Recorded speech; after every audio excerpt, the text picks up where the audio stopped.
Magandang gabi po, Tito Ike. Ako nga po pala si Joanne.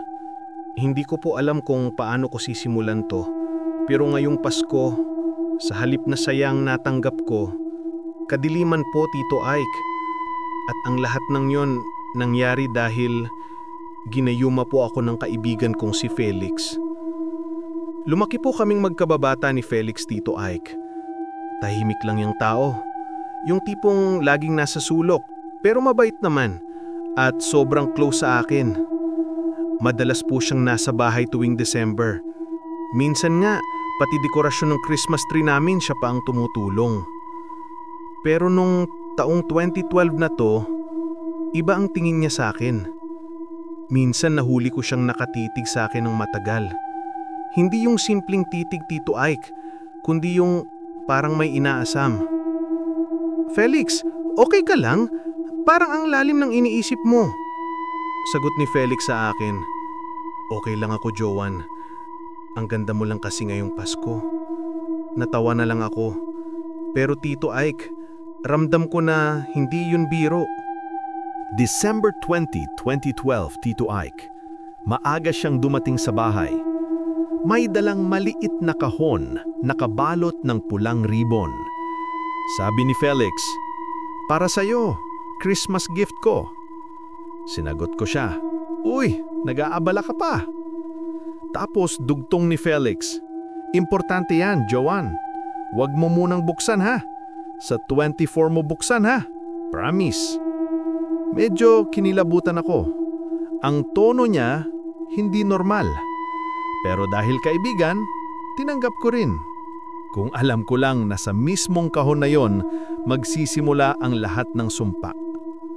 Mga ilang araw bago mag-24, napansin ko, Tito Ike, parang ang baho ng kwarto ko. Amoy sunog na kandila at parang may herbal na hindi ko maipaliwanag. Hindi ko matukoy kung saan galing, lalo na't gabi-gabi, pagpatay na ang ilaw, may naaamoy akong parang usok at may naririnig akong mahinang, "Joanne, Joanne." Akala ko imagination lang, pero kinabukasan, naroon si Felix sa tapat ng bahay namin.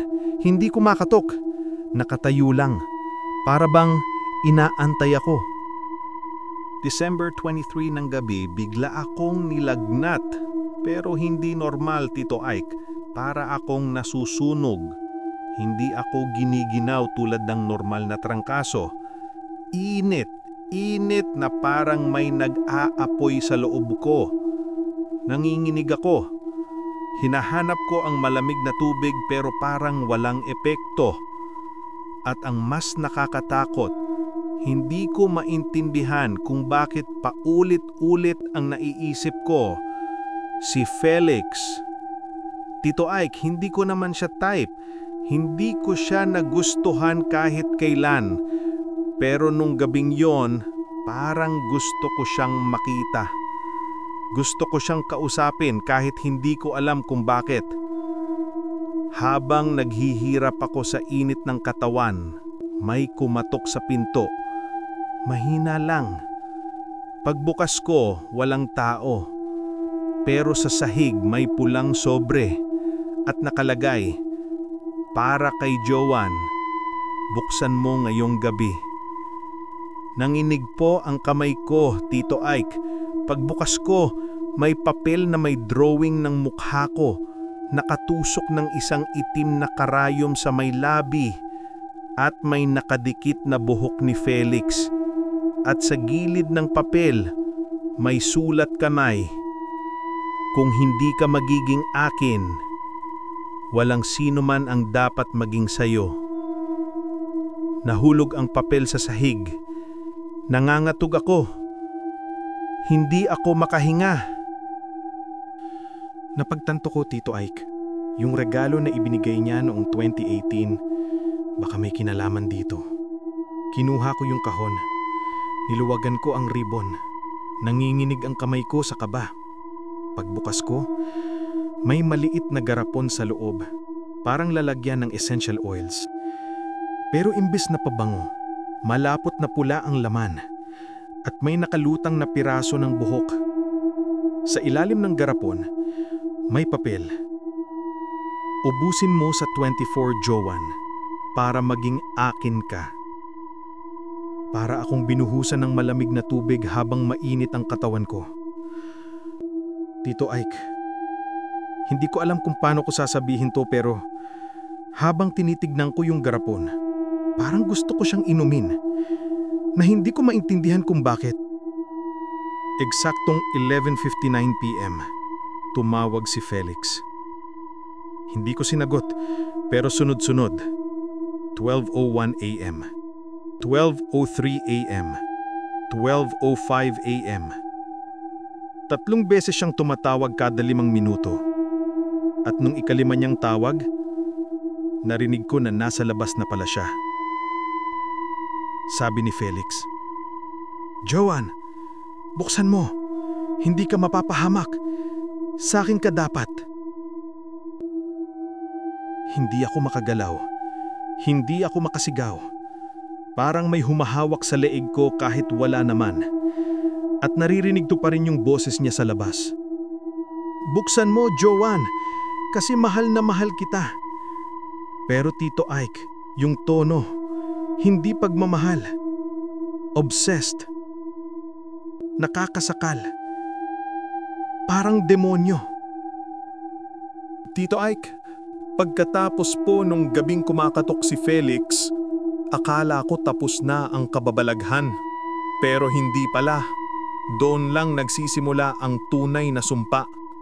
Doon ko naramdaman kung paano unti-unti niyang kinukuha ang isip at katawan ko. Pagkagising ko, Tito Ike, para akong walang lakas. Pero ang mas kinagulat ko, pulang-pula ang labi ko. Hindi lipstick, kasi hindi naman ako nagme-makeup bago matulog. Parang may dugo. Nagulat ako. Pinunas ko ng tissue. At doon, nakita kong may bahid ng itim. Itim na parang abo.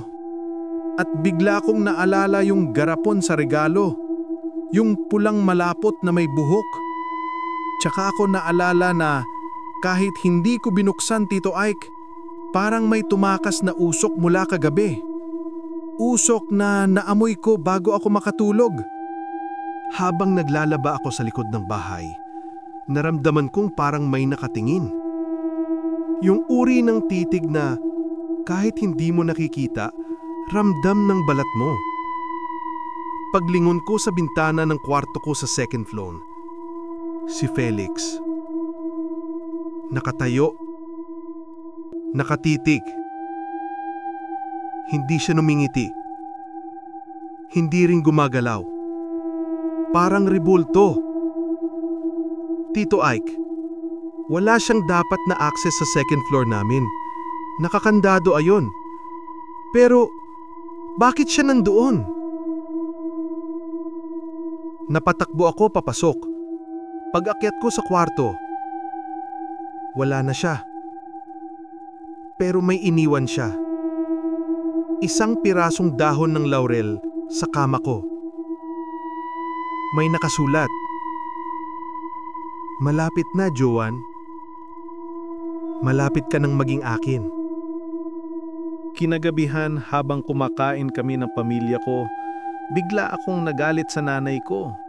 Pumuna lang siya na, "Anak, lagi kang tulala, parang may iniisip." Doon ako biglang tumayo at sumigaw ng, "Tigilan niyo ako! Tigilan niyo ako lahat!" Tito Ike, hindi ako ganun. Hindi ako sumisigaw sa magulang ko. Napatakip ng bibig ng mama ko. Ang ate ko napatingin ng masama. At doon ko naramdaman, parang may mainit na kamay na humawak sa bato ko.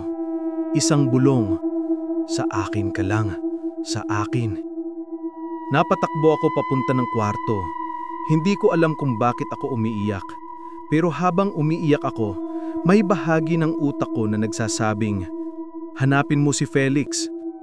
Hindi ko alam kung akin bang boses yun o hindi. 10:00 ng gabi. Tumatawag si Felix. Sunod-sunod. Hindi tumitigil. At Tito Ike, hindi ko na makontrol sarili ko. Parang kailangan ko siyang sagutin. Pag-press ko ng accept, hindi siya nagsalita. Ako ang naunang nagsalita. Felix, nasan ka? Tito Ike, hindi ko alam kung bakit ko nasabi yun. Parang hindi ako yun. Pagkatapos ng ilang segundo, sagot ni Felix, "Lumabas ka, Joan. Nandito ako." Pero Tito Ike, ang tono niya, hindi parang kaibigan, kundi parang may mas hawak pang nilalang sa loob ng boses niya. Nang marinig kong, "Lumabas ka," parang may humila sa mga paa ko. Hindi ako makapreno, hindi ako makasigaw. Parang hindi na ako amo ng katawan ko. Paglabas ko ng gate, nakita ko siya, si Felix. Nakaputi, para bang bagong paligo. Pero Tito Ike, may hawak siyang maliit na kalderong itim. Amoy hindi maintindihan, amoy halamang sinunog, amoy dugo. Bulong ni Felix, "Halika, Joan." At ang mas masama, ngumiti siya. Hindi normal na ngiti. Yung ngiting parang nunganga ang ilong niya at mata. Felix, ano ba ginagawa mo? Pero Tito Ike, hindi ako makatagbo. Hindi ko matanggal ang tingin ko sa kanya. Hawak niya ang kaldero. May kumukulo sa loob. At may pangalan ko sa gilid na nakasulat gamit ng chalk. Joan Pasko. Nang akmang ilalapit niya ang kaldero sa akin, saka may tumawag mula sa loob ng bahay. "Joan! Halika dali!" Boses ni Mama. Natigilan ako, parang nabunot saglit sa pagkaka-hypnotize. Paglingon ko sa loob, nandun si Mama, hawak ang rosaryo, nanginginig. Sabi ni Mama, "Anong tinitingnan mo dyan? Wala namang tao!" Paglingon ko pabalik kay Felix. Wala siya, Tito Ike.